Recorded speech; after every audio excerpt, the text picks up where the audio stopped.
Welcome, friends, it's the MovieFilm Podcast. MovieFilm Podcast, enjoy the show.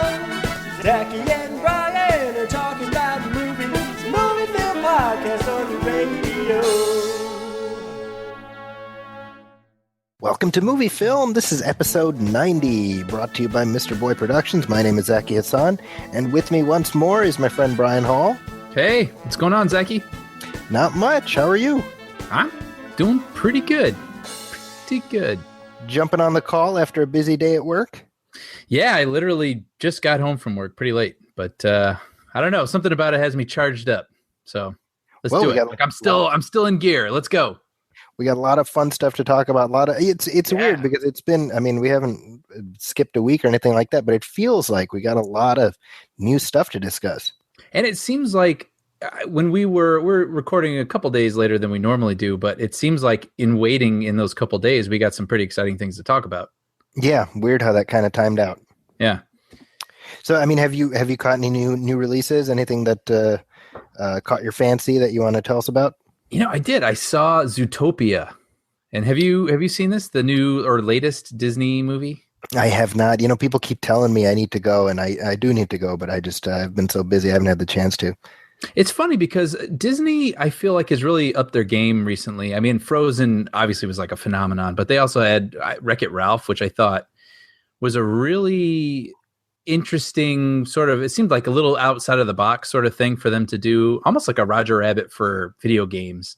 Yeah. Which seems like kind of interesting. And it had like a really heartfelt tale going on there.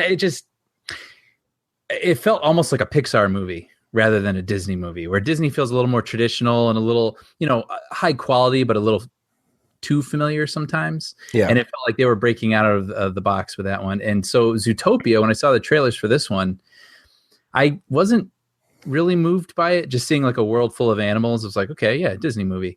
But this movie is even further out of the box for them, which is really interesting. And it's IMDb summary says this is about in a city of anthropomorphic animals, a rookie bunny cop and a cynical con artist fox must work together to uncover a conspiracy. So first of all, it's a cop movie. Yeah. And there's like a conspiracy afoot, which is kind of interesting. But I think what's really interesting about it and why people have really responded to it is in creating a world, an alternate universe filled with animals. What they've done is, instead of just making a bunch of gags about how giraffes need things a little taller and mice need things a little smaller, they have those gags, but they also play a lot on issues and topics that are have to do with our world, but they can explain it and they can sort of touch on them almost as an analogy or a metaphor through using these animals. And they go to some places you wouldn't expect, especially with the role of police officers and the police targeting certain sorts of people and things like that. So it's kind of interesting. And I have to say too, Jennifer Goodwin plays the rabbit, Judy Hopps. And I'm not overly familiar with Jennifer Goodwin, but when I watched that movie, I told my friends, I fell in love with that character. Wow. She was such a well-realized, interesting character that I from the moment she was introduced to the very end, I was always with her and sympathizing with her and rooting for her. And I just thought her and Jason Bateman as well as her sidekick, the fox. He's great too. He's Jason Bateman doing Jason Bateman, but like, you know what I mean? And that's an entertaining thing, but I just thought she seemed like a really fleshed out and interesting character that really sort of discovered some things along the way. And the movie mined a lot of opportunity that was presented through what they were doing. So I think that's especially, and that's another thing too. I feel, especially with animated movies lately, I feel like people have been overhyping them to me. Sure. Like what was the last one where Inside Out. Everyone's like, this will change your life. And I was like, I want my life changed. So, I saw it and I was like, well, yeah, it was good. And then I watched it a second time without the hype and I was like, man, this is really good. Inside Out. Sure. And I think the same thing happened with Zootopia, where everyone was like, this is unbelievable. 100% on Rotten Tomatoes. You got to see this thing. And I saw it and I was like, that was really damn good. But I didn't find it as crazy amazing as everyone else did. But then, you know, as I think about it more and whatever, I'm like, no, that was a really good movie. It's too bad that people, for me personally, that's how it happens with me sometimes, is things get just way overhyped and whatnot. But I think people who go to see this looking for an entertaining story that they haven't seen before won't be disappointed. So I recommend Zootopia. So on that note, a movie that opened the same weekend as Zootopia, which engendered pretty much the exact inverse opposite reaction, is London Has Fallen, which, Brian, you have... did you see London Has Fallen? No. Was that a decision that you made? You were like, I'm not going to go see this. You know, I mean, what Zachy is sort of alluding to is that, what was the first one called? Something Has Fallen? Olympus Has Fallen. Olympus Has Fallen. The original movie. This was a movie. And the fact that it did so well means our standards have fallen also. Yeah.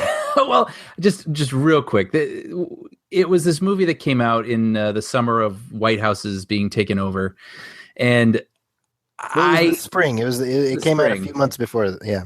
Yeah. So I saw this with my girlfriend at the time, and it was like a rental, and we were like, oh, let's watch this action movie about, you know, this whatever. But it turns out it wasn't just like sort of your average action movie. It was just sort of like an over the top, like, let's stab everyone in the head kind of action movie. And I remember my girlfriend wanted to turn it off because she was like, I had no idea it was going to be this violent.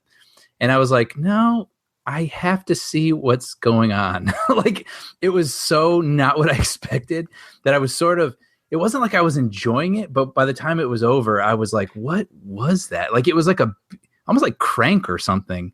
That, like, the hyperkinetic, like that sort of craziness and violence, but without the hyperkinetic sort of style to it. Like, it was like masked in like a regular action film clothes, I guess. So anyway, London Has Fallen. I'm sort of like, oh, whose head is Gerard Butler stabbing now? So tell me, what'd you think? So I said this on another podcast that I guested on. I despised this movie. Really? Oh my goodness! I was angry at the screen for the entire 90 minutes or whatever it was. It's they should call it Ugly American, the movie, you know? Oh, really? It's funny too, because I remember watching Olympus Has Fallen, and the villains were Koreans. Yes. And I remember watching it, and I was like, man, this is like pretty offensive portrayal of Koreans. But on the plus side, hey, it's not Arabs. And clearly they heard me say that because they're like, oh, hold on. You know? Okay. I don't even know who the villains are in this movie. Yeah, so it's basically it's this, and you know, part of my reaction to this is the fact that I saw it within days of watching Eye in the Sky, which is, you know, the drone warfare movie, which in our last episode I interviewed the director Gavin Hood, and so this is also about drone warfare. But this is like it's you know, it's a film school assignment. Go make a movie about drone warfare, and you get these two very different films. One is like right. One is this meditative exercise about the ethics and efficacy and all sorts of stuff, and one is, you know, this. So basically, the premise is that it's a couple of years after Olympus Has Fallen, and essentially the British Prime Minister dies in what's believed to be natural causes, but it actually turns out to be he was secretly assassinated by these Arab terrorists. Okay, and he was killed in secret so that the state funeral would cause all of the Western world leaders to come to London. Okay. And so they've orchestrated this crazy thing where basically they managed to kill every single world leader who, you know, and they just annihilate London. And you know, and then of course, because Gerard Butler was like, you know, I think we should like arrive 2 hours early instead, you know, like because he had that much foresight, the American president is the only one who gets away. All right. So now he's president of the world. But is that what happens in that scenario? That would have been a more interesting thing. Basically, all of London is shut down, so it's up to Mike Banning, Secret Service agent Mike Banning, to protect the president. You know, and the thing is that it's the scenario that it presents is it's like science fiction, right? It could never ever happen. Right. Because for terrorists to be able to pull off what's depicted in this film, there would have to be millions of them. You know what I mean? It's just Right. like you're Right. I mean, the collective world leaders of the entire Western Hemisphere, that would be the greatest security apparatus in history, you know? Right. Right. It never happened. My point, I'm not even like, oh, how unrealistic, because I can roll with that. But the problem is that we live in a time where people take this shit seriously. Right. And so you know that there's a portion of this audience that like this is the fulfillment of their nightmare. Right. Okay. I see what you're saying. Yeah. You know what I mean? And there's at one point, you know, Mike Banning is like mowing down all the terrorists, and he tells one of them, he's like, go back to Afghanistan. Okay. So that's what it is. So this is that kind of movie. Yeah. This is basically the Delta Force 2016. Sure. You Yeah. know? So I mean, I just found it ignorant and stupid, and the other thing I thought was like, why is Aaron Eckhart not the hero of this movie? Because I feel like we're in like the tail end of some multi-year effort on the part of Hollywood to convince us that Gerard Butler is a star. Right. Yeah. Right. Does he do his alien pretending to speak an American accent thing? He absolutely does. And you know what's funny is that I've used that analogy several times. I've used it in the class when I talk about Gerard Butler, and I always credit you, and people always crack up. So you well, great. I'm sure I got that from somewhere, but you're onto something. So it is terrible. Do not see it. Okay. Yeah, I mean, that's the thing. Even with the first one, when I say that, I know there are people that kind of enjoyed the first one. And I think you got to know what you're getting into. I know what these movies are, but like I wasn't prepared for it. And so it really threw me off guard, and I didn't enjoy it. You know, what you can say about the first one is, well, it's directed by Antoine Fuqua. And so there's at least a certain amount of stylishness to it. Sure. This doesn't even have that because Fuqua took a powder. Right. I think he did the Equalizer instead of doing the sequel, so they got some other guy, and yeah, it's terrible. Yeah. Well, there we go. Save me some time. There you go. However, I did see another movie called Everybody Wants Some. The Zaki Hassan story. That will be the title of my autobiography, Ben. Everybody Wants Some. No, so this is the new film directed by Richard Linklater, and it's a thematic, sort of spiritual sequel to Dazed and Confused. It's not an actual sequel. But it's about a college student in the early 80s, and sort of the first like week of his career as a college student, and he's on the baseball team, and it's just sort of the friends he meets and the people he encounters and stuff, and it's just a nice story, you know. It's I didn't find it especially earth-shattering, but I found it incredibly engrossing, and I walked out very satisfied. Oh, well, sounds similar to Dazed and Confused. There you go. Yeah, it's not really about anything. It's more about capturing a moment or a feeling. Yeah. And even though it took place in the 70s, which I wasn't even born then, I could relate to the experiences that those characters were going through, like the feelings of, being in high school and the different age groups and social groups and whatnot. So this looked very similar to that. So I'm happy to hear that you liked it, because I would like to do that. Go to that. It's funny because the first scene of the film, you see our main character, he's like unloading his things, and there's a little card. It says August something 1980. Mm-hmm. And I'm like, I was 11 months old. Right. So it's weird to like, you were probably, what were you? You were like August. I was just like 4 months, 5 months. Yeah, so it's weird, right? Because this era specifically, we have no actual memories of.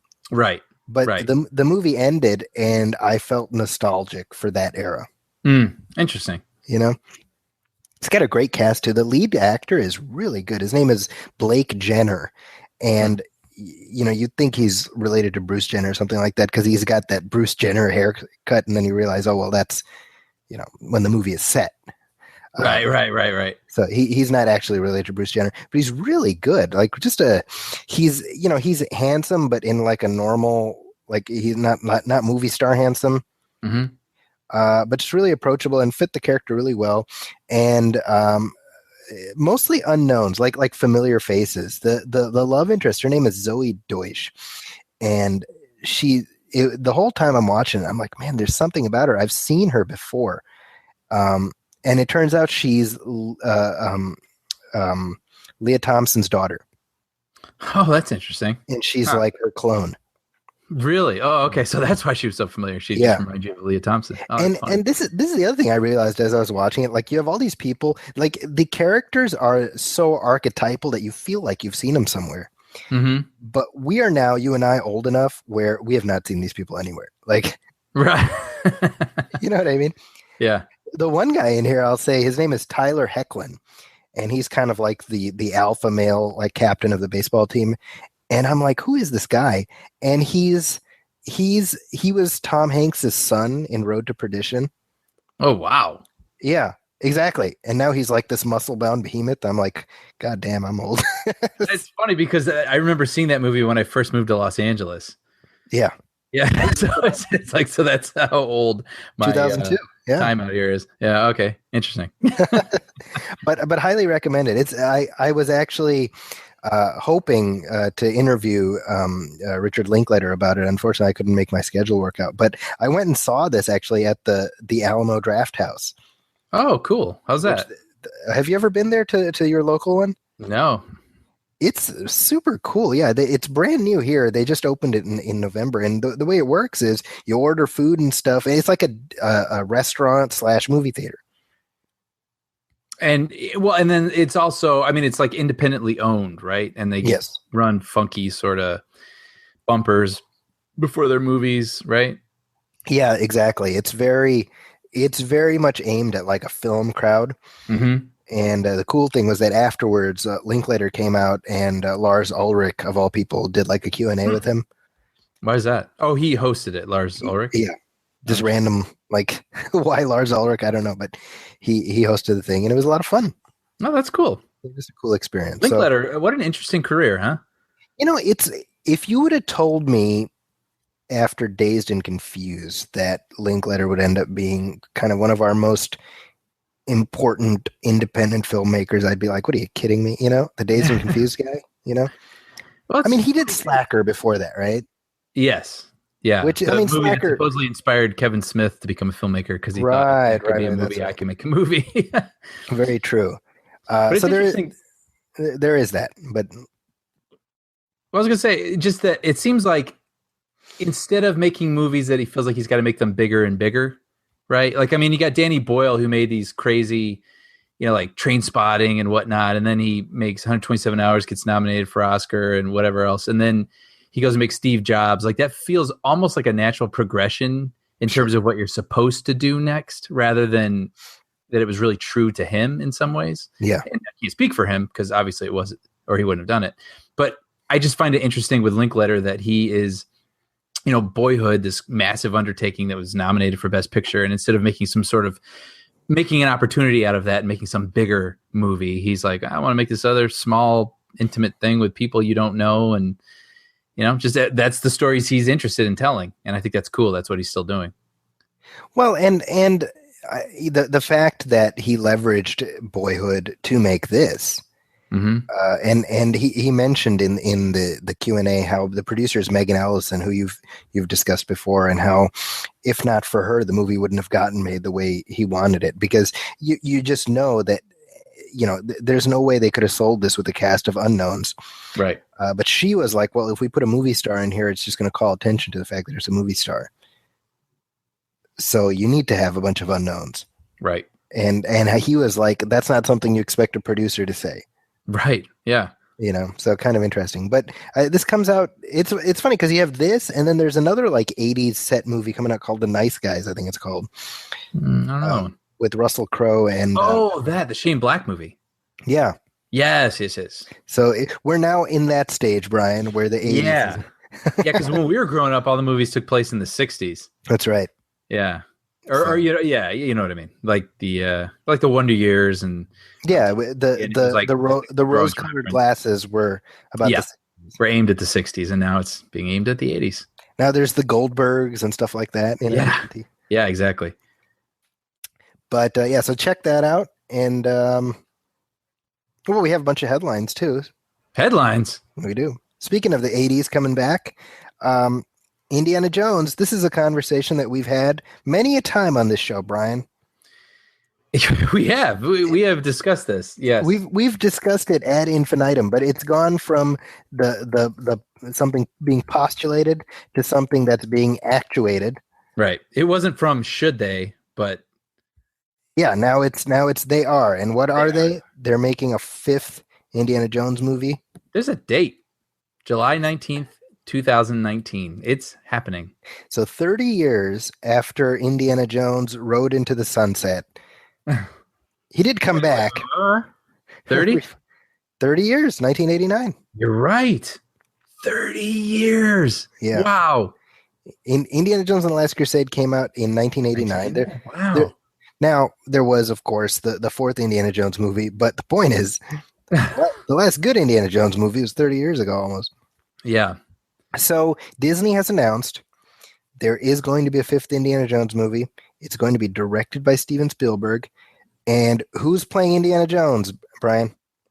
Harrison Ford. Harrison Ford is going to be back as Indiana Jones. And I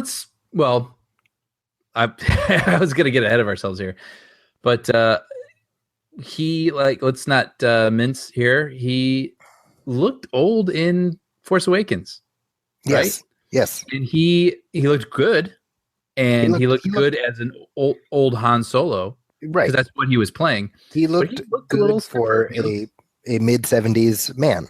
Yeah, and Indiana Jones is, you think of that character, you think of running around and jumping from cars to off of cliffs and swinging from bullwhips. So it's kind of one of the things that's fascinating to me with something like this is the data set, right? We know the data that's coming out. So that means they have the story. It doesn't mean they're not working on it. Of course, they're revising it, but they know what they're doing if they've got that blocked out. Yeah. So in my head, I'm like, what is it? I mean, they cracked it. They figured out what they wanted to do. Well, it's called Indiana Jones and the Uncooperative Thermostat. It's all about him being like, it's too hot, and then he messes with it. He's like, it's too cold, and then he messes with it for about 2 hours and 20 minutes. That's what it's going to be. Yeah. But Harrison Ford will be 77. Yep. When that movie opens in 2019. That's interesting. I mean, I was going to say, you go first, actually. Well, while we're doing the tale of the tape, Harrison Ford, by the time this movie comes out, will be 1 year older than George Hall, who played old Indiana Jones on the old Young Indiana Jones TV series was. And that's bonkers, because if people remember that, he looked really old. Yeah, and bear in mind, he was playing 90 something Indiana Jones.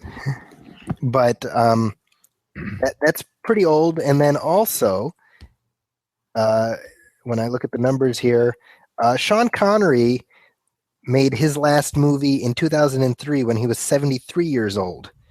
And that was League of Extraordinary Gentlemen. Wow. And I was thinking about has there been an action hero who's pushing 80 ever? Yeah, it's funny because I remember growing up, like 70 was old. You know what I mean? Like, and it's funny because now we have all these movie stars that we know and love and whatnot, and they're in their 70s now, like Harrison Ford and whatnot. But it's just like, oh, okay, like I'm willing to see what this looks like.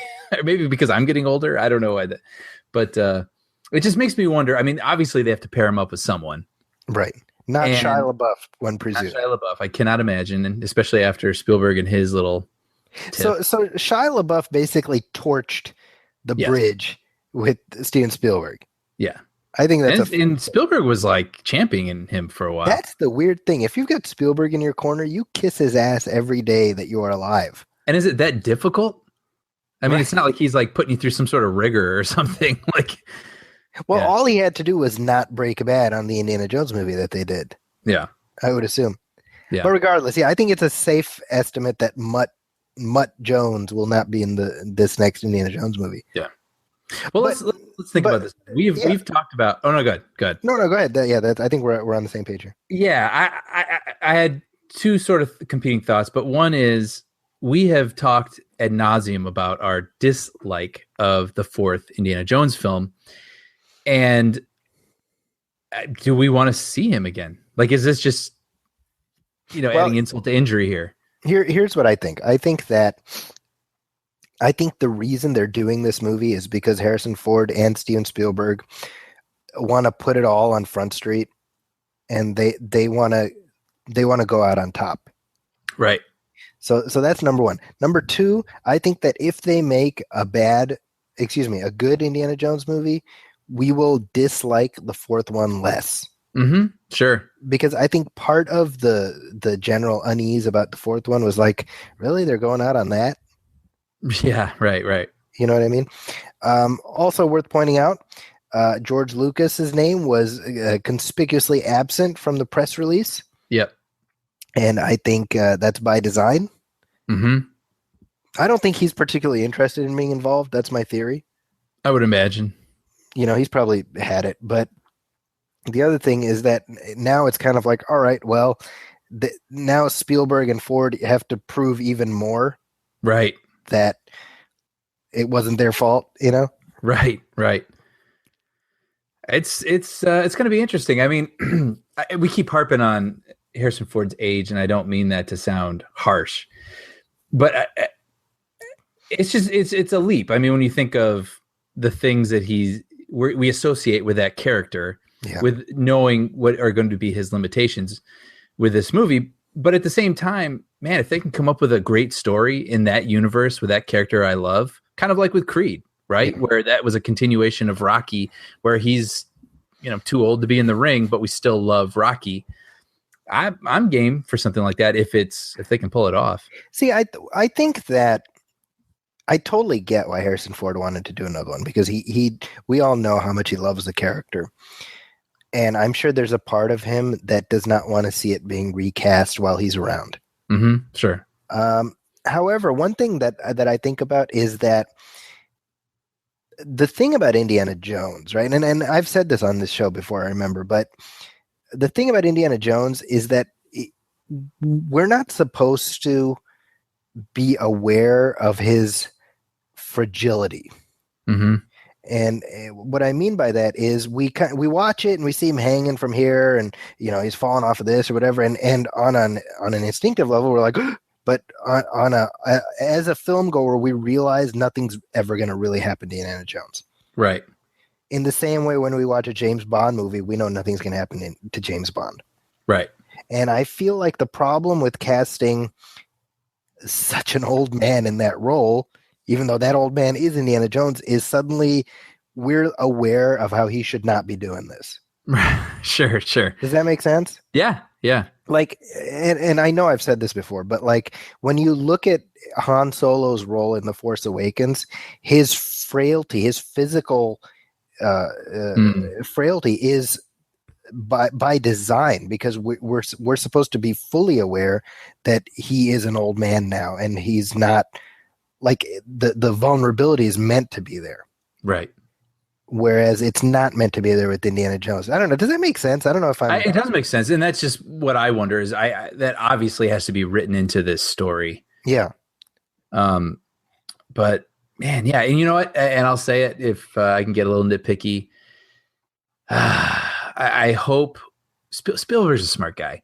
I hope he realizes that the fourth one didn't even look like the last three with Janisch behind the camera. Yeah. Like it had this weird sort of overly lit, I don't know. I did not like the look of the fourth one. I remember them even saying specifically that they went and screened the first three just so they could get back in that mode and make it blend into the other three. And it's like, well, it didn't. And if I can see that, I just really hope that they fix that. Well, they can't dig up Douglas Slocum. Wow. Because he passed away. That's one way to put it. So I think pretty much Douglas Slocum, for those of you who don't know, he was the cinematographer of the first three Indiana Jones movies. Yeah. And he basically retired after the third one. He passed away just a few weeks ago. He died at 103 years old. Yeah. Yeah. That's a hell of a run. Yeah. Can't say he went before his time. That's all. Sorry, I didn't mean to kill the conversation. Yeah. But hey, you know what? Call me an idiot, but I'm looking forward to it. Brian, you're an idiot. You know what? I was 28 years old when the fourth one came out, and I remember sitting in a movie theater. No, I'm sorry, in a mall courtyard outside of a movie theater, and they had this display. There was this rope that went over the ceiling down to the theater, and it had a cardboard Indiana Jones swinging over the food court area. And I remember thinking, like, man, I love Indiana Jones. Like, I just remember being so tickled. Like, I was so looking forward to that movie. And it's so you and I texted each other that morning where we were saying, after all we went through, we've harped on it on this show about all the damage that movie did to us and like our inner childs. And like, I started feeling it all over again. Yep. I'm ready. We're you and me were Charlie Brown, and Lucy's about to pull the football away. Yeah. I'm excited. So God help us. We'll see what happens in a couple of years. Yeah. We'll see how that goes. Yeah. All right. So moving on. All right. Were you just singing the Jefferson song? Yes, I was. That's cool. So hey, the new trailer for Captain America: Civil War dropped last week, and normally we talk about this during trailer talk, but the trailer itself was like fine. But since we've already talked about the previous Captain America: Civil War trailer, the real newsworthy piece of this, we might as well talk about it here, and that's we got our first look at the Marvel Studios version of Spider-Man. Right. The real Spider-Man. Right. So I was blown away. I literally before we saw the trailer, I was like, you know what? We've already gotten 5 Spider-Man movies. I think like I can't be surprised by this character anymore. And it took like 3 seconds of seeing the Marvel version of Spider-Man to be like sold. Really? Okay. I was really interested what you would think. That's what I thought. Yeah, because I don't know. If you're gonna be a downer on this, I'm cutting. No, I'm not gonna be a downer at all. I'm gonna be sort of like really neutral on it because ever since the first Spider-Man movie, everyone flipping over it, I was like, yeah, it was cool. And the second one, which everybody loved, was like, yeah, it was really fun. And then that's how I just feel about Spider-Man because I didn't really grow up reading him. I'm not passionate about the character. I just enjoy the movies on a surface level, and then I don't really revisit them. So with this one, it was the same sort of thing. I was like, oh, wow, that's kind of cool to see Spider-Man in there. You know what I mean? So someone like you who has like much more of a history with him and like his looks and his different interpretations and whatnot. I was really interested in what you would have to say about it. Yeah, I think for me, I've said from the beginning that this, this has the benefit of existing within the Marvel universe, the cinematic universe, which is great. Mm-hmm. But beyond that, my thing was like, how are they going to change his costume? And I was like, they already got his costume like basically right in the previous versions. So I'm like, how are they going to mess it up? And it's like somehow they found a way to make it look even more right. So, and explain that, because some people, that was like one of the first things that people started debating was the costume. And so tell me what you like about it. Well, for one thing, the eyes are shaped as if right out of the comics. And second thing, they're actually white. They have a white background. Very similar to Deadpool. You know how they use CG to just make his eyes white? Mm-hmm. They did that. And there's like a cool thing where his eyes squint. And I know some people are complaining about that. I think it's cool. Mm-hmm. But the other thing is that the webbing pattern on his costume is stitched in, and it's not like raised like a 3D thing. And it's like little stuff, but you look at it, you're like, oh my gosh, they totally got it. Mm-hmm. And again, I felt like they'd already gotten it. Like I didn't look at the Tobey Maguire Spider-Man costume and feel like it was terrible looking. You know what I mean? That looked like Spider. So that's me. I think that these characters are safest in Marvel's hands. Mm-hmm. Mm-hmm. And I think, and seriously, just seeing Spider-Man interact with all these characters, like, it's amazing. I showed the trailer to my kids, and the 2 parts they loved the most were when Hawkeye shoots the arrow with Ant-Man on it. All right. because they love Ant-Man, and then the thing at the end with Spider-Man. So Nice. Well, he, like you said, I mean, I've always kind of enjoyed the Spider-Man movies, but having him back in the hands of the people that seem to have just nailed this universe and made everyone happy, you know, I'm excited to see what their interpretation is of him. yeah. Yeah, and you know, speaking of Marvel getting characters back and making them quote unquote real, you know, we have the second season of Daredevil dropping in like hours actually from when we're recording right now, and you know how quickly people forgot about the Ben Affleck Daredevil movie, right? Like that. But the second season introduces Elektra into the Marvel universe, so we can forget about Jennifer Garner, and it also introduces the Punisher. Right. And so we can, you know, and the Punisher is played by John Bernthal from The Walking Dead. And so we can forget about Ray Stevenson and Thomas Jane and Dolph Lundgren. And can't believe so many people have played the Punisher. Right. That's a little odd. See, it's funny, if you had asked me, I'd be like, we're just hours away from the new Pee-wee movie being dropped on Netflix tonight. Oh, is that later tonight too? Yeah, I just read about that actually. Right, there you go. And I'm sure you're very excited about that. Yeah, I've heard it's not bad. That's it better be not bad. I mean, when was the last Pee-wee movie? 88, maybe. Okay, Big Top so Pee-wee. He's had time to work out an acceptable story, right? Now, speaking of recasting, while we're talking about Captain America Civil War, I read an interview with the Russo brothers, Joe and Anthony. I literally just deleted the article I had pulled up with them. And I think we should know the Russo brothers. We just call them the Russo brothers. Yeah, there was Anthony. Yep, that's correct. It is Anthony. Okay, so I was right. But he was talking about how one character who they aren't going to recast is Iron Man. Mm. And I found that pretty interesting, where basically they're like, whenever Robert Downey decides to hang it up, Iron Man's just going to disappear from the MCU for as long as it takes for you know, whoever ends up doing it next to have some breathing room, so that the specter of Robert Downey is not towering over them. And I was like, wow, it's kind of interesting to have that actually articulated. Yeah, which makes sense. I mean, he is the towering figure, I think, throughout all of these films. Yeah, it's kind of, you know, we've talked before about how him and I think Hugh Jackman and him are like neck and neck for how many times they've put, and it's kind of the same thing where I mean, I don't think Iron Man, like at some point they're going to want to do an Iron Man 4 or whatever, but if Robert Downey doesn't do it, then they're not just going to they're not going to do a James Bond thing where they just pick it up right away. Right. They will wait. Well, Marvel, you know, that's what we say a lot about the Marvel films versus what DC seems to be doing. And Marvel seems to be very patient, you know, and just sort of give things the time they need to be introduced and accepted and worked out. So, well, the beauty of it is, I mean, when we look at the stuff coming up in the next wave, right? There's a Black Panther and Doctor Strange. I mean, they're actively seeding these other franchises so that you're not going to feel the absence either, because, well, we've got plenty of these other characters that we're doing too, you know? And so who's to say the next wave after this, they don't do, I mean, I don't know what other characters, but I mean, there's, it's not like they have a shortage of characters to pull from, you know? Right.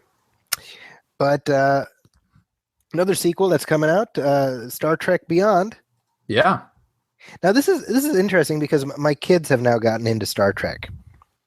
So, I did play perhaps. I was going to say no surprises. Yeah. This isn't a shocking thing, but so that's been fun for me because I've been going through the TV series with them, and we've watched the first two movies, and they liked Into Darkness more than I did. So they're actually looking forward to going to see the third one. Now they've announced it comes out this summer. They've announced reshoots, and specifically they've added Shohreh Aghdashloo. I think that's how you pronounce her name, right? I think so. I'm going to say yes because that's how it's spelled, and I'm assuming it follows a phonetic pattern. Now, as soon as they've added her to the cast as like the Federation High Commander or some such thing, and so people online started going nuts, like, "Oh my gosh, the film is in trouble because they're doing reshoots."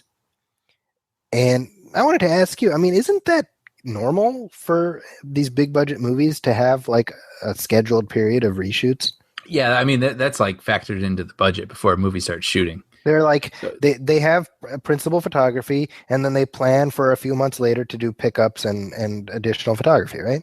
Yeah, and I mean, I could see why this would feel a little bit different if they're introducing an entirely new character. Sure, but I don't know. To me, I always see it as sort of a luxury. I mean, it's not like someone writes a script and says the end and turns it in, and then they make it, and then it becomes a movie. I mean, scripts are rewritten and rewritten and rewritten. I mean, any average movie has at least a script that's been rewritten 20 times, and then it's rewritten while they're shooting, and then they rewrite it in the editing room, and then so it's not uncommon. It's just it's interesting that in this day and age, this news gets out a little bit more, and it can make people nervous or whatnot. But I mean, you look at Force Awakens, and they were shooting stuff all over the place. I was listening to a Nerdist, and it was interesting hearing JJ talk about. He was interviewed on there is what I'm getting at. He was talking about they shot a lot of things at the Bad Robot Studios. Sure. And just, you cut the movie together and you're like, oh, we kind of missed this, or this didn't make sense. Oh, we could clear that up. And with that movie, I'm sure they had the luxury of like, this movie shall not fail. So reshoot what you need to reshoot. So, yeah, I don't know. Hey, if it makes the movie better, why would you not be in favor of that? That's my thinking. I mean, if this was a month out from release and they were doing this, right, I'd be a little more concerned. But I mean, it's this to me is you've got enough time, make the movie the best it can be. Yeah. Yeah. So listen up, stupid people. Listen to our show, damn it. Other news. Now, this is an interesting story that just broke earlier this week. There's a new, I don't even know what we would call it, a proposed way of watching movies. Right. And it's called the screening room. And it's the brainchild of Sean Parker, he of Napster and Facebook, and being played by Justin Timberlake fame. And this is the idea here is that instead of going to the movie theater to watch a brand new release, you purchase a set-top box for $150, and I think it's an annual $150. Okay. And then essentially you can stream a copy of a brand new film to this box to your TV for $50. Mm-hmm. And that's the pitch. And it's certainly far enough along that we're seeing directors taking up sides. Which is interesting because, I mean, these are like the A-list directors. This isn't like some people. Spielberg, Jackson. Nolan. Yeah, and Christopher Nolan, James Cameron. This is directors' Civil War. Yeah. George Lucas will show up at the end as the Spider-Man cameo. Now, yeah, exactly. So Spielberg, Peter Jackson, Martin Scorsese, I'm probably missing some other people, but they're in favor of this. They say, hey, why not? Yeah. And then you have people like Shyamalan and Christopher Nolan and James Cameron who are saying, no way, no how. The movies are meant to be seen in the theater.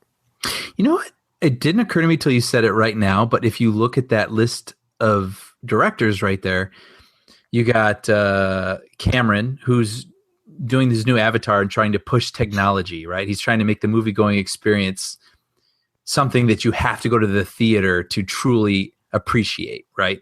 Sure. And then same with Christopher Nolan. He's shooting in IMAX. He's like, no, like I only shoot on film, come to the theater and see it in a way that you can only do here. And those are the guys who are opposed to this home viewing experience. That's really interesting. Yeah. But I mean, when you think about it, I mean, Steven Spielberg sort of invented the modern crowd-pleasing blockbuster. Sure. Peter Jackson has pioneered, 48 frames per second and all this stuff. So it's not like these guys are opposed. So I do find it kind of interesting that these bad lines are being drawn up. But now, this is all like in the theoretical phase. It's an open question whether this will even happen or not. My question to you is, what do you think about this? Would you pay $50 to watch a brand new movie in the comfort of your home on opening night? I of one mind, let's say why I wouldn't like it. I feel like it's sort of like a crack that'll break the dam, and then things will never be the same. And that sort of, Yeah, like Garth says in Wayne's World, we fear change. Sure. Like I'd sort of hate to see the movie theater paradigm fall apart, but at the same time, yeah, I might. If you have some friends over and everybody splits it, or I don't have a family right now, but like you do, and it's probably hard to get a babysitter and get out of the house. But I'm sure you and your wife want to watch a movie, and it'd be really nice if you could pause it at some point, just to help someone, your child who's fallen down the stairs or something. You know what I mean? Like it's like life. It caters to you. And it's, sure. I mean, movie tickets are so expensive right now anyway. I mean, 2 people to go see a movie at the ArcLight out here in Los Angeles is like over $30. So if you're going to get popcorn and a Coke, and that's just for 2 people. So if you've got like 4 people, or like I said, family, or like a party or something like that, what's $50 to watch Batman versus Superman on your big screen TV? Yeah. So I get it. I think it's kind of cool actually, but I do have the reservations that I think Cameron and old Nolan and Shyamalan and all those people have. Yeah. Well, I guess if this whole thing turns into a movie written by Aaron Sorkin, then we'll know how it turned out. What's your opinion? I can see the utility of it. I don't think something like that. A lot of people are sort of,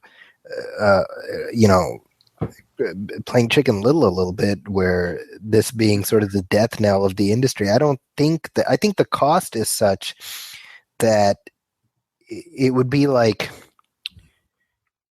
it would appeal to the same people who, well, not the same people, but it would be, in terms of percentages, it would be like Laserdisc and VHS. In the sense that I think it would play to a relatively niche audience, and I don't think one thing threatens the other.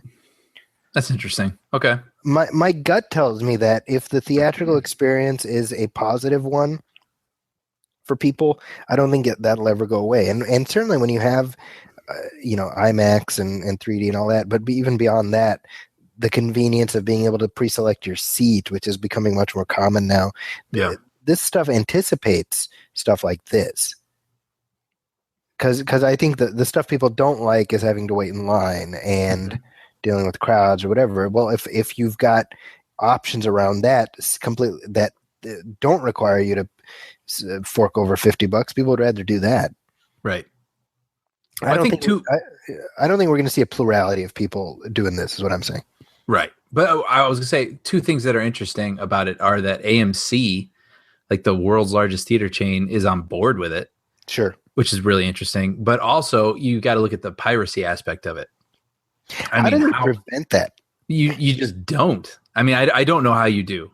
Like you can, whether you rip some sort of HD version of it, which someone will figure out in a week, or you just set up a camera and point it at your television. And that's what James Cameron brought up is, it's proven that people who watch pirated movies don't care about the quality. Okay. So if you sneak a camera into a movie theater, it's not going to look great, but people watch it anyway. But if you put a camcorder at your television, it's going to look pretty good, I imagine. Sure. Relatively. So yeah, I mean, that's a huge risk. I don't know if there's some sort of way they can watermark those things or not. There is no way to prevent that. Yeah. So I only imagine. Well, and what's interesting too is the whole business model of this is, what is this here? It says distributors will get a cut of the fee, theaters owners will get a cut of the fee, and this company only gets like 10% of the cost. So is it even worth it for them? Well, I'm sure they figured out how to make it worth it for them, but it's interesting how it looks like they're trying to butter up the people who would be most upset about this. Yeah, so they need to, Yeah, so I'm just saying, with that in mind, I imagine they would have to have some sort of thought about how to combat piracy, but who knows? Sure. It's interesting. I don't know. We'll see. I mean, we'll follow the story as it develops, obviously. Yeah. We do have some trailers to talk about, and plenty of stuff has dropped just in the last 2 weeks. Mm-hmm. It feels like forever ago that the trailer for Ghostbusters was released, doesn't it? It really does. So the new Ghostbusters, we got our first look at it, and this is, of course, the Paul Feig directed remake starring Kristen Wiig, Leslie Jones, Kate McKinnon, and Melissa McCarthy. The trailer dropped, and people got upset. Some people were happy. Some people were upset. It was a bit polarizing, just like this whole conversation has been. Let's play some of the audio from this. We have dedicated our whole lives to studying the paranormal. Now there's sightings all over the city. There are people out there that need our help. Holtzman, you're a brilliant engineer. Aaron, no one's better at quantum physics than you. We can provide a real service.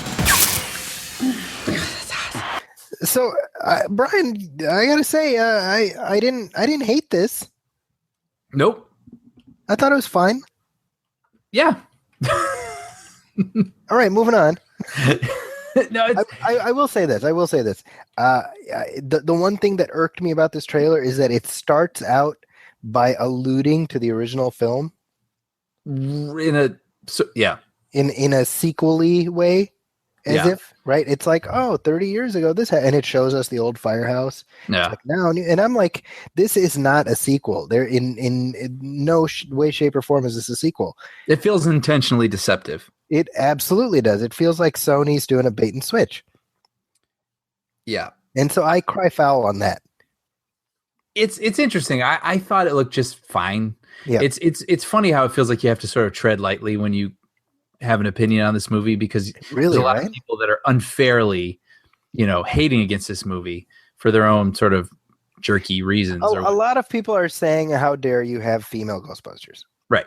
All female Ghostbusters. Right. And people have been railing on it since it was first announced. Yeah. And it's funny because if it's like, you criticize it, you don't want it to be like, well, it's not for the reasons that other people are being so loud about and whatnot. But right. And it's interesting. I'm looking at the YouTube page right now, the official trailer. It has 26 million views. Wow.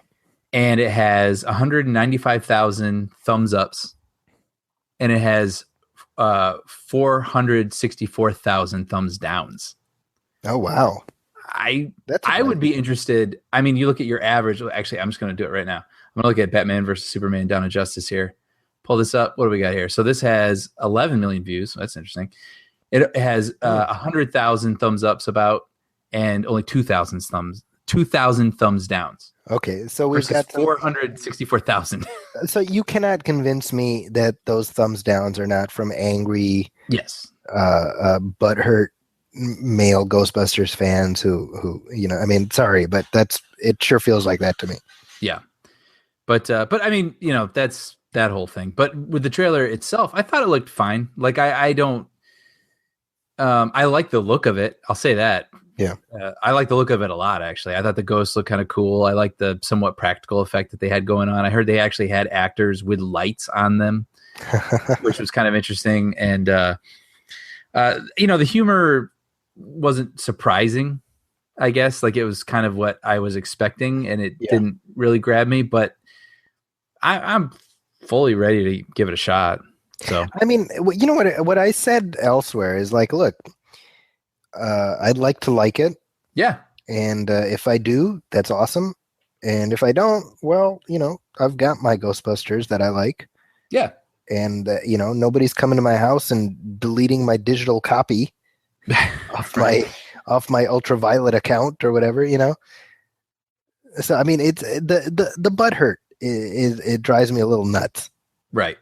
Like, I don't know. We've talked about this before. Like, the older we get, the harder it is, at least for me. I'm pretty sure for you to get like worked up about this stuff. Yeah. I'm just sort of like, all right, like, we'll see. Like, I hope it's good. That's pretty much my opinion on everything. And, really. And if it ain't good, well, okay, whatever. What do you do? Yeah. Yeah. Yeah. I'm like, I have bills to pay, and I have like legitimate concerns. So this is not on there. But I will say one thing. I showed the trailer to my kids, and they were like, "Oh, cool," which I liked. I liked the fact that they weren't like, "Oh, why is it all girls?" I was hoping they wouldn't have that reaction. Well, sounds like you did a good job. I know. Well, I'm just periodically I check them for just social awareness. I put little tests in front of them just to see. I did the racism test a few months ago. The sexism test, you know. Yeah. It's important. But moving on to other trailers. This is one, I'll be honest, I'd forgotten about this movie existing until we saw the trailer. Yeah. And this is Ben-Hur, the remake of Ben-Hur. Right. Now the original Ben-Hur 1959, gotta be honest, it's probably in my like top 15, let's say. Wow. 15, not 5, not 10, 15. Mm-hmm. I really like it. I think it's a fantastic flick. I can watch it anytime. And so this to me it's like Wizard of Oz. You should just not remake it. Right. That's my opinion. But they are remaking it because MGM, like Sony, does not have a lot of properties. They don't have a deep bench to pull from. So they take what they can.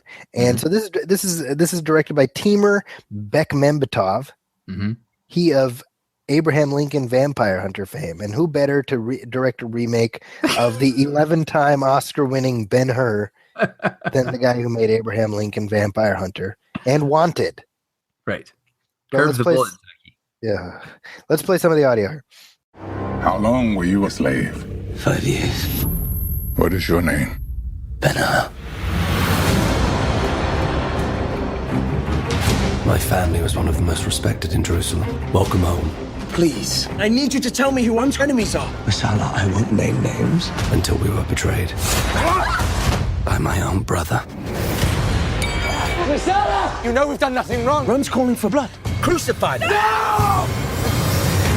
All right, so this one stars Jack Houston of Boardwalk Empire fame as Ben-Hur, and it stars Toby Kebbell of Doctor Doom fame as Masala, the Roman guy. And these are the Charlton Heston played the original role, and it was Stephen Boyd was the other guy. And this looks awful.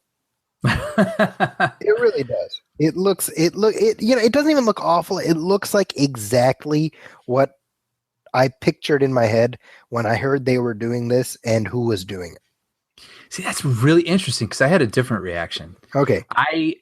I don't really think it looks good necessarily, but I had this crazy CGI camera, where it zooms around perfectly from like great distances and through the wheel of a chariot out the other wheel and up to the emperor up there. You know what I mean? Sort of like a 300-esque sort of thing. That's from what he's done before, Timur, like the speed ramping thing.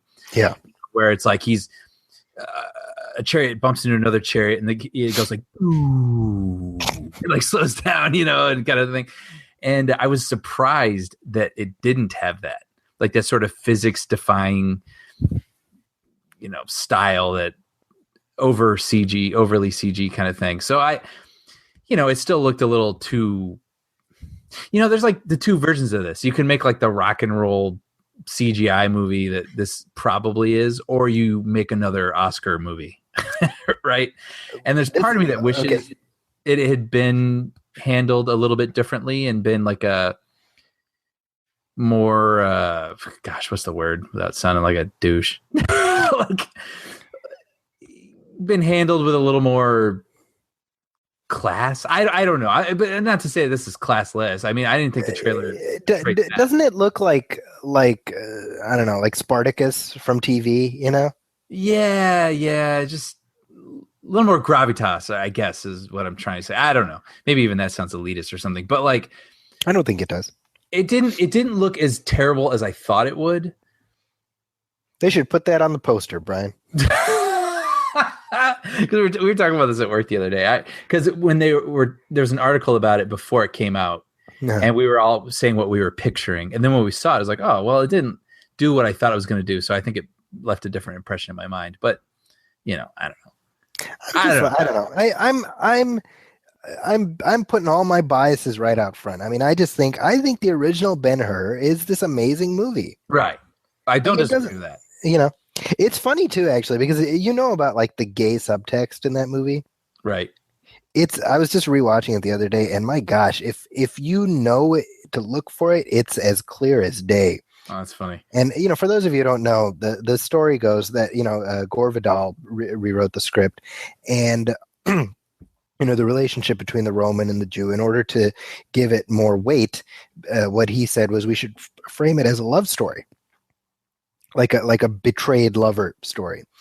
And so they told Stephen Boyd, who plays Masala, play the part as if you and Ben-Hur were lovers, and he's betrayed you. But they didn't tell Chuck Heston that. And I swear to God, if you watch the movie, just watch their scenes together. Watch Stephen Boyd; he's absolutely playing that. Like because Chuck Heston went to his grave denying this. Which that's not a huge surprise, given he's Charlton Heston, but he's like, I'm not gay, But if you watch it, you can totally see it. So it's kind of it's just amusing to look for that. So if you're listening to this, if you happen to watch the original Ben-Hur, the scenes with Masala and Ben-Hur together, just watch Stephen Boyd in those scenes. He has the love light in his eyes. That's really interesting. It's really funny, yeah. But yeah, so my point is, instead of watching this remake, watch the original. Right. There will be no gay subtext in this new one, I'm guessing, Brian. Maybe? I don't know. You never know. Moving on, another trailer which did surprise me, although in the opposite direction, and that's The Legend of Tarzan. Let's first play the audio, then we'll talk about this. You are Tarzan. You may not like who you were. You may have enemies there. But you need to go home.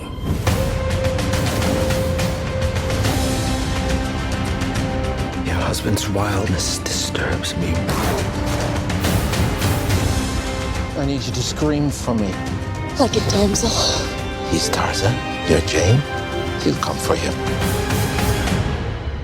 Okay, so this is directed by David Yates, who did a bunch of the Harry Potter movies. Yeah. He did at least the last two. Maybe more? I don't know. Hallows? He did the 2 Deathly Hallows. Did he do other ones too? I feel like he did. I don't know. I feel if only we could look that up. Yeah.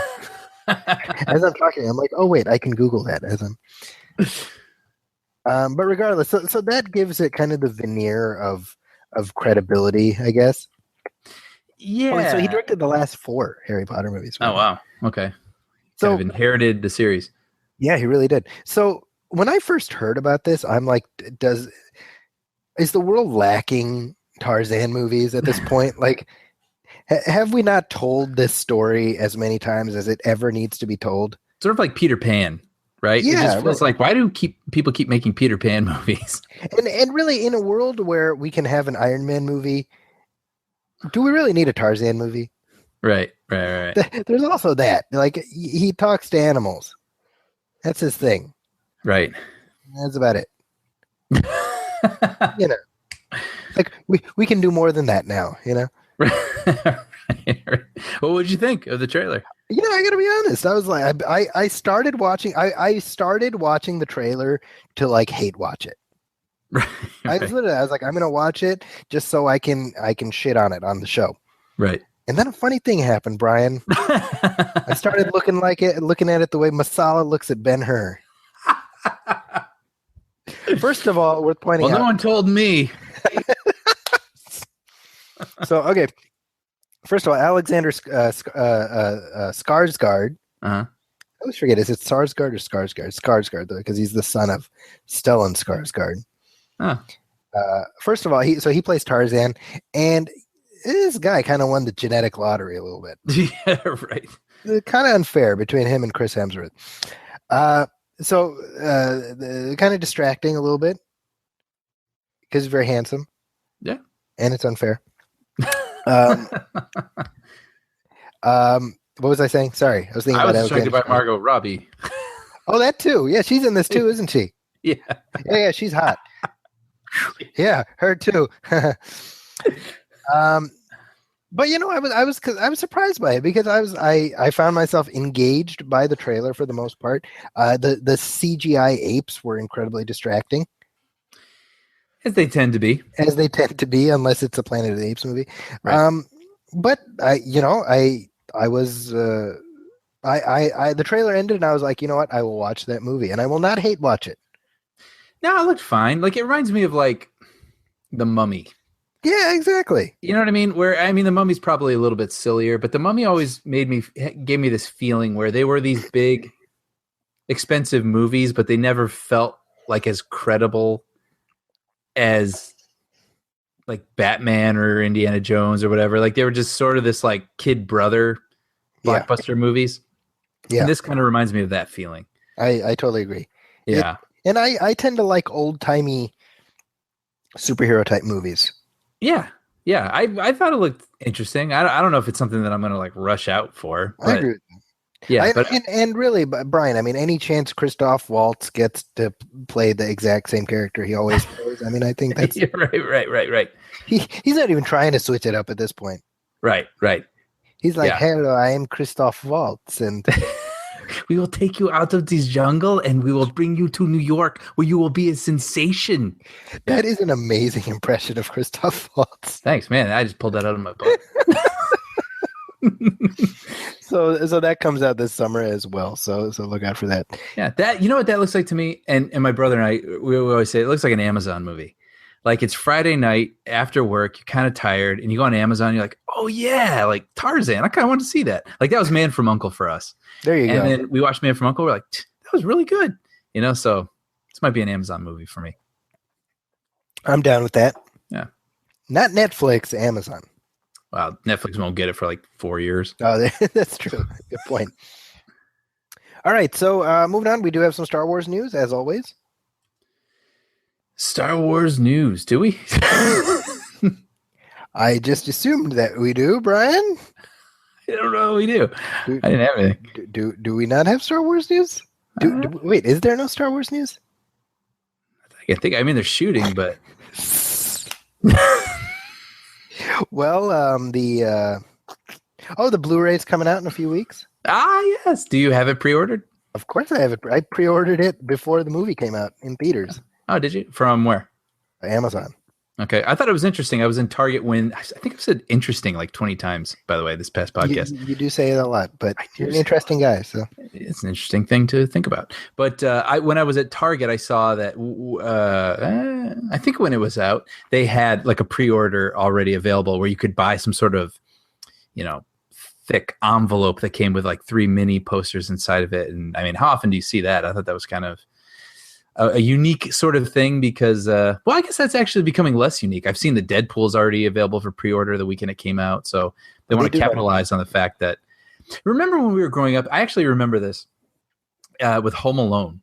I remember Home Alone came out, loved Home Alone. I was 10. It was like perfect.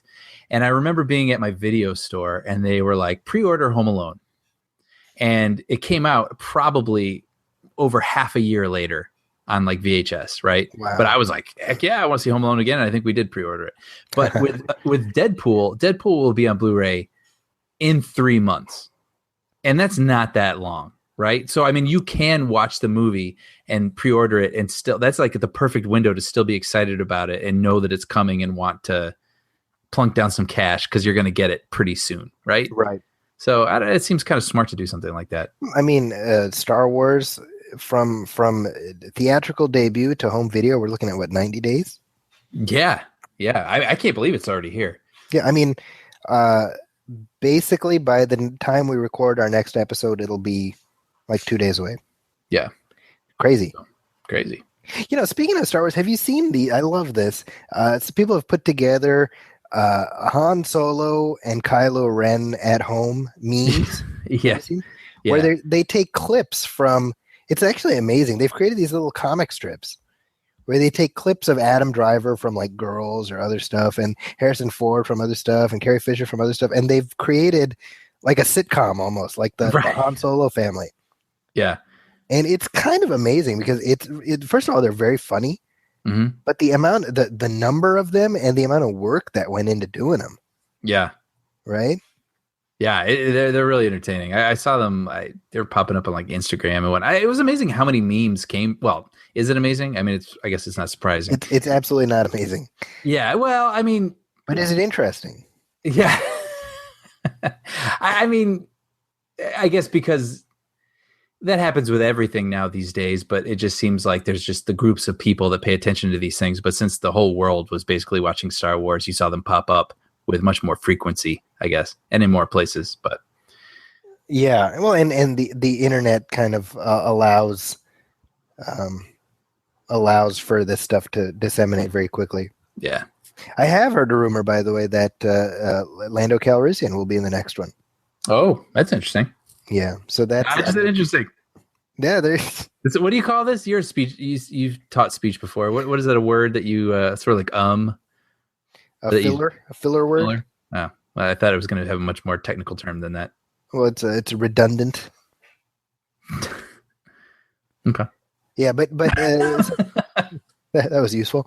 Yeah, no, but they've been filming for a few weeks, and supposedly Billy D. Williams is in Croatia, where they're filming. So unless he just showed up hoping to get a part, which would be kind of sad, I'm assuming that he actually is involved, which would make sense, by the way, because now that Han Solo is no longer part of the continuing narrative, to kind of have somebody connected to him, That makes sense. Yeah. I mean, we don't have any. That's just rumor. But what the hell? We need Star Wars news this episode. Yeah. I swear to God, I'm not making that up. That actually is. We can get. Yeah. Right. I'm just. Yeah, Lando. Yeah. That's a ticket. Sure. So that's it for Star Wars news then. I guess so. Oh no, actually, there is one more piece of news, Brian. Jeez, man, you are dropping the ball like 8 times. What is it? They've got the short list for who's going to play young Han Solo. Ah, okay. And top of the list is Jai Courtney. No, I'm just kidding. God damn it! No, so the short list for who they want to play the young Han Solo in the young Han Solo movie called Young Han Solo. No, I don't know if it's called Young Han Solo. The Young Han Solo Chronicles. We have Alden Ehrenreich. Who I don't know who that is. Mm-hmm. Some chin. Is it some what? Some chin. Did you say I'm sure they all have like striking jawlines or some. I thought you were using a slur for Chinese people. No.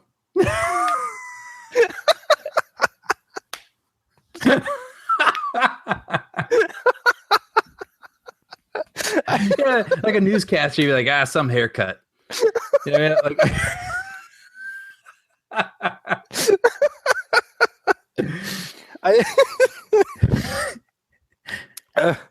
I literally thought slur that. I don't know about. Well, like a chin, like people are like, oh, how many chins in the Chinese phone? But you've never heard that? I don't. I guess so. I mean, now that you say it, I feel terrible. Well, no, you didn't mean that, but that's what makes it funny because that's so unlike you. Yeah, I was like, wow. Suddenly, Brian's a racist after 17 years of knowing him. All right. Okay, so folks, Brian is not being a racist. No. So Alden Ehrenreich, who I don't know what he's from. Oh, he's in Hail Caesar. Oh, okay. Have you seen Hail Caesar? No. Okay. Nobody else did either. So, who else? Jack Rayner. You know Jack Rayner? Sounds familiar. He's like the 30-year-old, 18-year-old in Transformers 4. Oh, okay. And then Taron Egerton, actually. We've been mispronouncing his name. Taron Egerton. Okay. From Kingsman? From Eddie the Eagle. Mm-hmm. So those are the top 3 names. All right. Well, hey, that's one of those things, and then they'll announce who it is, and we'll be like, I don't know, I kind of see it. But then they always figure out how to dress them and how to do the makeup, and they figure out the acting thing that they're doing, and you're like, oh, there it is. Right. So well, let me ask you something. How do you feel about a young Han Solo movie? Do you think that's a good idea? I look at it more as an inevitability. Okay. So like it's going to happen. So is there a good possible version of that? I think so. Sure. I don't know that that's something that needs to happen. It's not something we have to see. Right. Yeah. That story I don't think is begging to be told, but like how Han and Chewie met. Yeah. Yeah. Like take or leave it. Yeah, I mean, that happens so much now where they try to fill in the blanks before the story that you're familiar with, and sure. For better or for worse, what that does to the stories that you already know. There's certain limitations. Yeah. I don't know. I mean, Well, I don't know. How do you feel? I'm into it. I'll see it, and I hope it's good. I think for me, the problem with the Han Solo movie is the same problem I have with this Rogue One movie, is that you're somewhat boxed in with what kind of story you can tell. And, my guess is that whoever they sign, they want to start a franchise. Right. Like a mini franchise. And I think it'll be hard to separate the character from the actor. I think so too. But then again, I mean, it's not like this is without precedent in Star Wars. I mean, Obi-Wan is played by 2 actors, and Anakin is played by 2 actors, and so it's not. Yeah, and I mean, Disney just inherited the franchise, so it's not like this is something that's going to go away anytime soon. Exactly. So There we go. So we'll just swallow our medicine. Right. Okay, so that's it for Star Wars news. But hey, we do have a spoiler conversation to have. Do we? And I really need to have this conversation with you because I don't know what the hell I watched, and I need to talk to you. Really? Okay. Yes. So what film are we talking about? This past week, 10 Cloverfield Lane came out, and it did pretty well at the box office. Now, this is this is a spiritual sequel to Cloverfield. Right. It's not an actual sequel, but it's meant to be kind of in that same vein. Yeah. And so let's real briefly just to give the basic plot. Mary Elizabeth Winstead is driving along. She's in a car accident. She wakes up and she's in a bunker, and she's being tended to by John Goodman, who says that there's been an attack outside, and the air is irradiated, so you have to stay here for a couple of years. Mm-hmm. And so the question is, who is John Goodman? Is he a good guy? Is he a bad guy? Was there actually an attack? And that's the mystery. This is they should call this Mystery Box the movie. It's J.J. Abrams doing his thing. So this movie cost $15 million. It opened to $30 million, so it's already it's in the black already.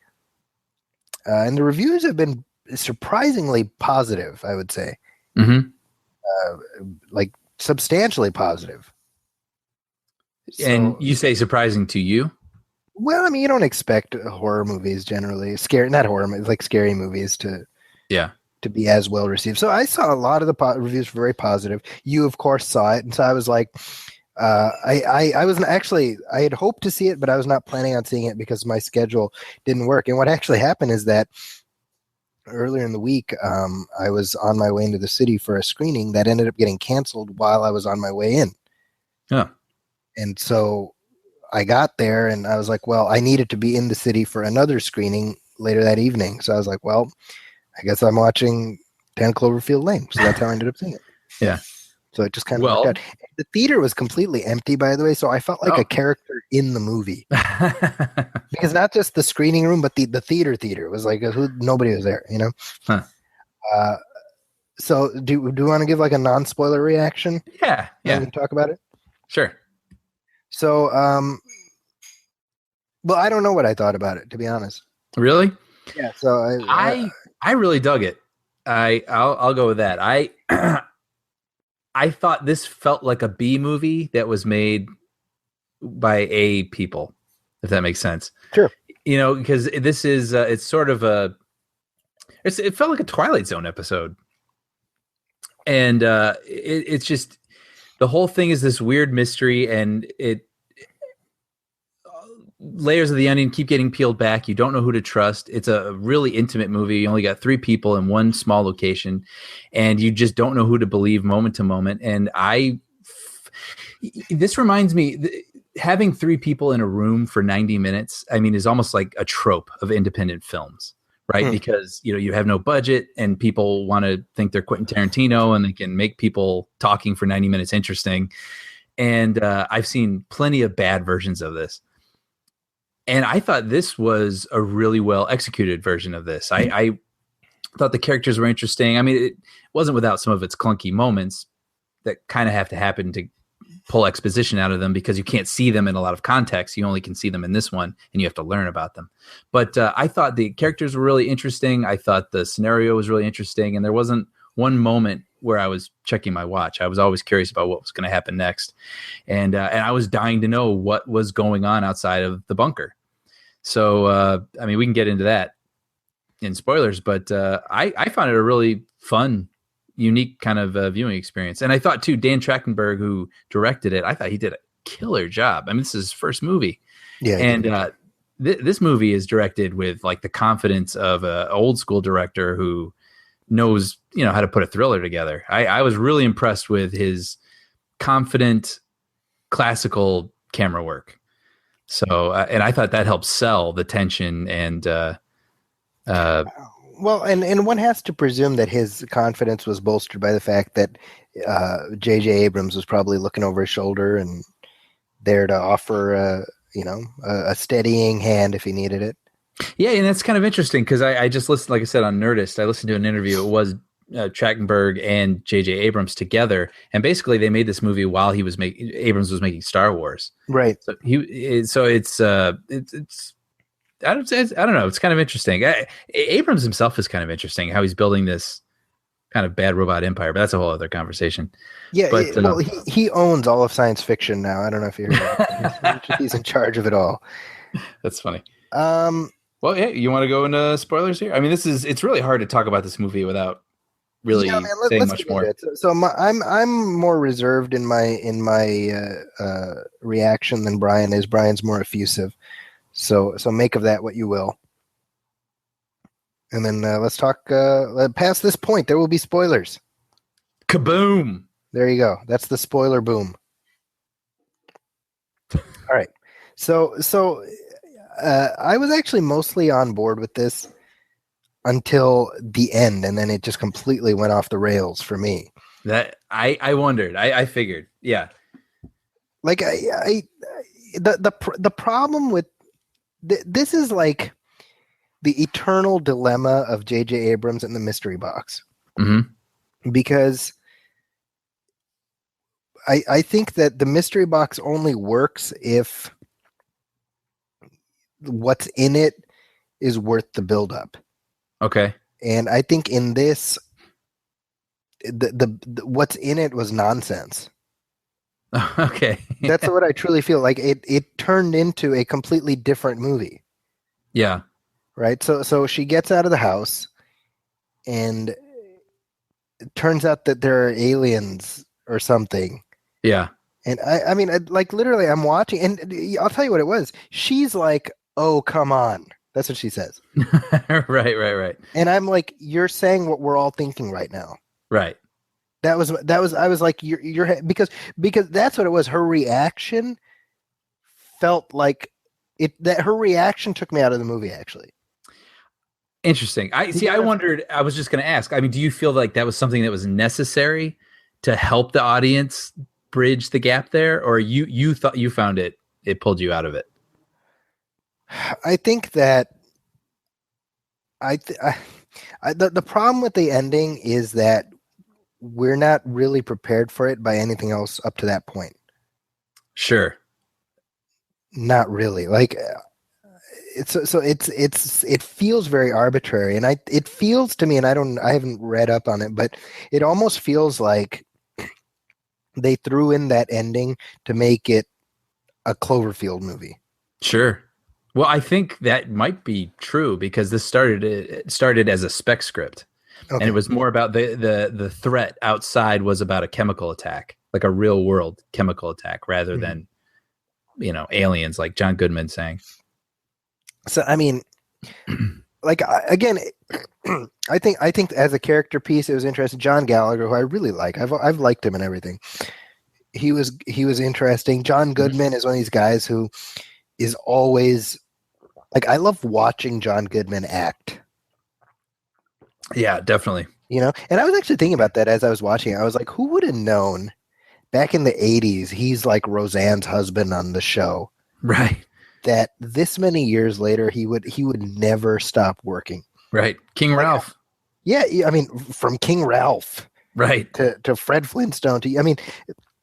Like, how many fat guy husbands have there been on sitcoms? Right. So that in and of itself. So I think it's a great performance by everybody. I think Mary Elizabeth Winstead is also very good. Mm-hmm. And I don't know how they could have ended it that I would have found satisfying. I think the problem for me, this ending was like nonsense to me because it was like, what movie have we ended up in? Right. And right. then so interesting. And then, you know, at the very, very end, she's like listening to the radio and they're like, we need help in Houston or whatever. And if you're listening, then, you know, and so she like turns left and goes into, so like presumably in the sequel to this that we're never going to see, she's like Sigourney Weaver all of a sudden, you know? That was literally, I was like, she becomes Ripley. Yeah. Yeah. And I'm like, again, it's like two movies that are not related to each other. Yeah.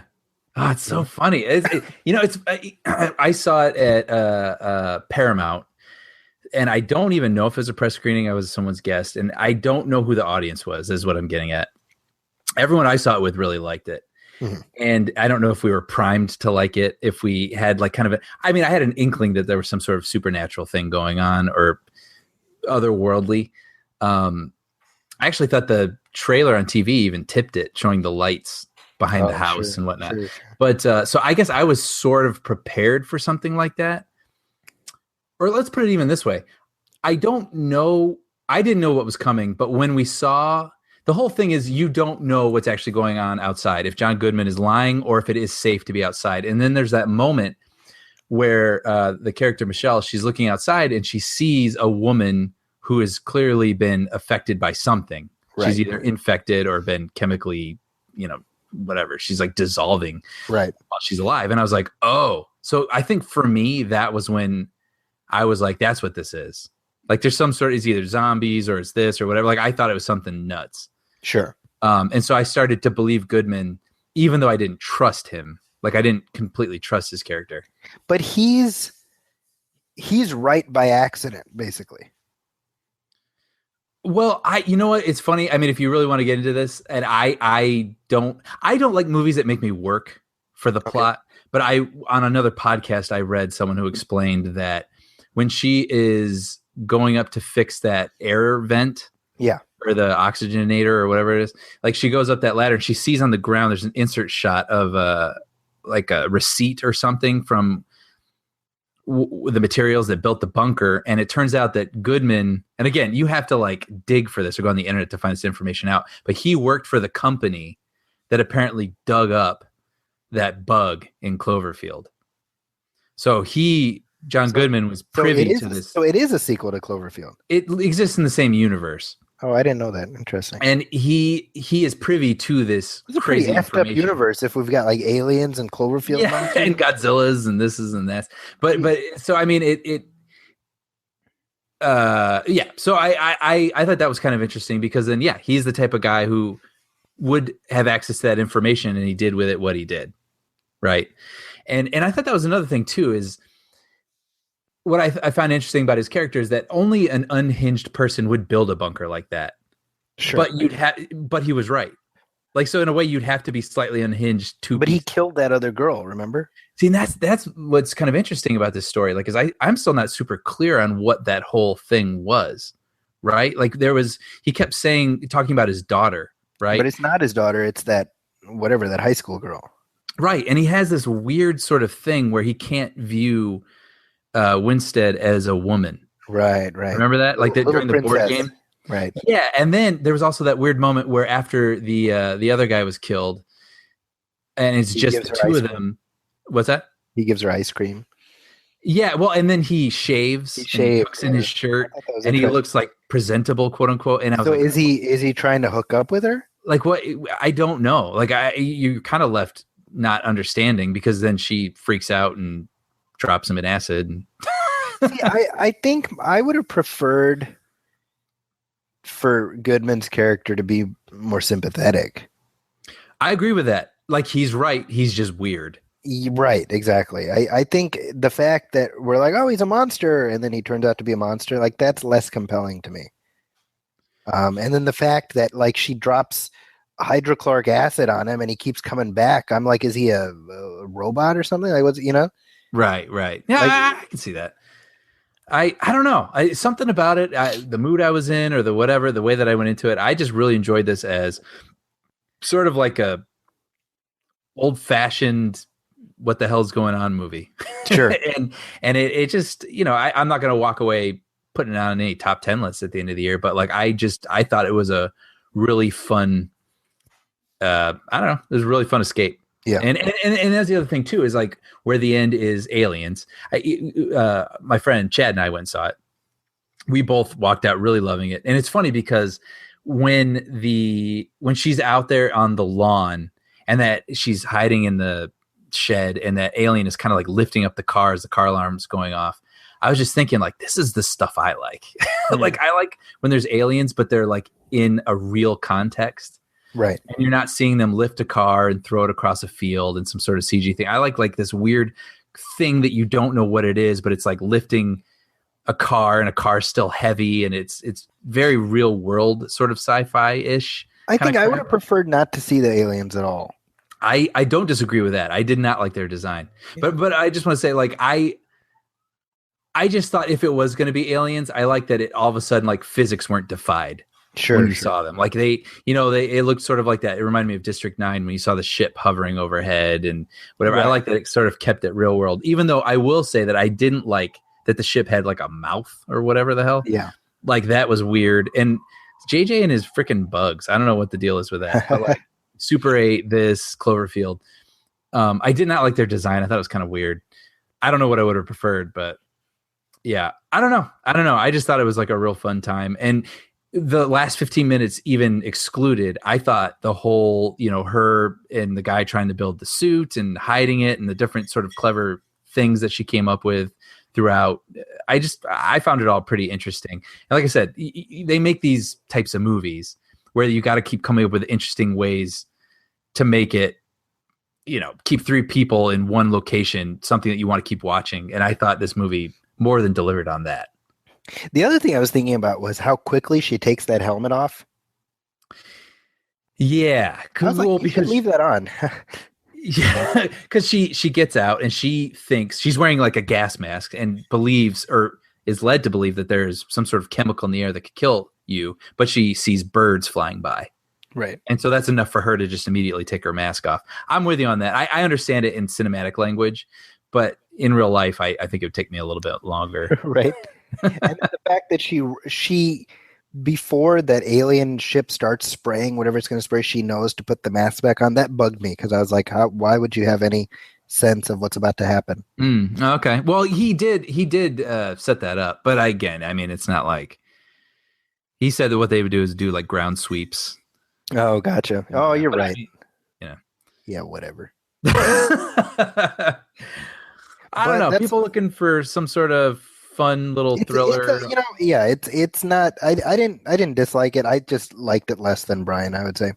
Yeah, but I like this. We usually agree on stuff, so I'm kind of glad that we had a different opinion on it. And that's why this is the last episode of the movie. Yeah, it's been a good run. We had a good run, but rotten hell. 90 episodes came down to this.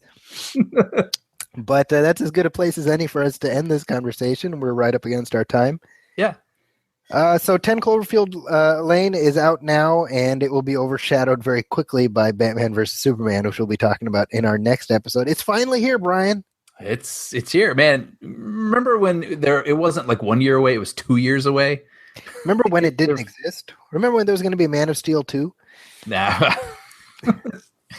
I don't know, man. Curious. It's almost here. So I'm seeing it this coming Tuesday. So on Thursday. Like a chump. We'll be, I know. So we should maybe do another all one movie episode like we did for Star Wars. Yeah, probably have a lot to talk about. I'm sure we will. So that's our next episode, and we may or may not have a commentary track dropping before then. Yeah, we'll keep your ears peeled for that. But other than that, Brian, where can people find you outside of this podcast? Well, coming up next month, 1st of April, I have an issue, Bob's Burgers comic book coming out. So we can look forward to that. And that's kind of it for now. That's good enough. Yeah. It's good enough. As for me, I'm on my website, Zackie'sCorner.com. That's ZAKIS Corner. I'm also at the Huffington Post, where my movie reviews go up regularly, as does this show. And what else? What else is going on? Not much, I guess. Been kind of slow. Brian. That's okay. That's okay. It's good to slow down. Yeah. But you can find me on Twitter at Zaggy's Corner and just Google my name and I'm sure it'll come up. So with that, my name is Zaki Hassan on behalf of Brian Hall. This is the MovieFilm Podcast. We'll see you in 2 weeks for episode 92, Batman vs. Superman, Dawn of Justice. Thanks for listening. Welcome, friends, it's the MovieFilm Podcast. MovieFilm Podcast, enjoy the show. Zachy and Brian are talking about movies. MovieFilm Podcast on the radio. Mm-hmm. Come on, Brian, do your Tarzan, yo. Oh, That's amazing.